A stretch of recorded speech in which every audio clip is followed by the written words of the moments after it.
They're holding a vigil in Sutherland Springs, and it was a devastating day for that small town, as you can imagine. KVUE's Brandon Jones, they're live at the vigil tonight. Brandon, can't even imagine how somber it must have felt there. Yeah, Chris, you know, it was very somber here. This community is just trying to make sense of what happened here. Like you said, this is a small town, a little over 300 people. You know, tonight we've seen tears, we've seen hugs, no matter the age here. But we also saw a sense of hope that one day this community can get through this somehow. Thank you for your grace. We thank you for the beautiful creation that you've given us. Words of comfort. The people who show love. Words that can heal. Pour out your healing upon this community. A broken community in a time when the hurt is more than some can bear.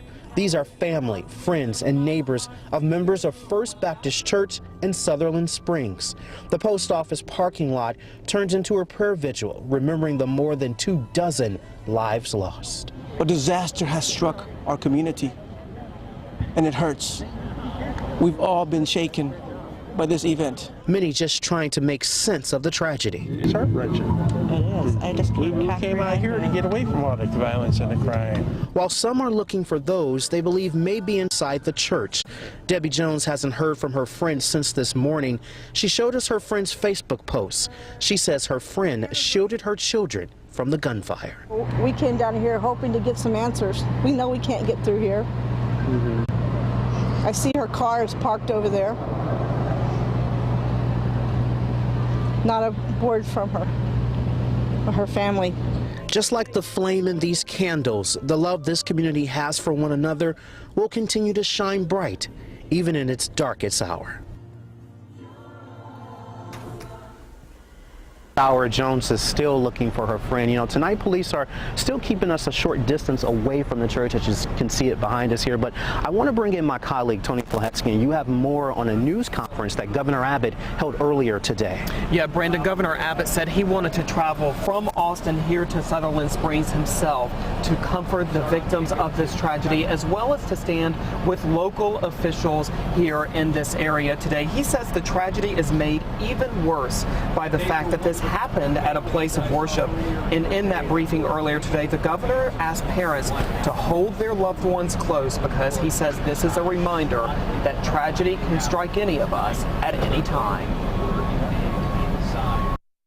I ask for every mom and dad at home tonight that you put your arm around your kid and give your kid a big hug and let them know how much you love them, knowing that we support each other. Tell your friend and your neighbor that you support them and that you will work with them.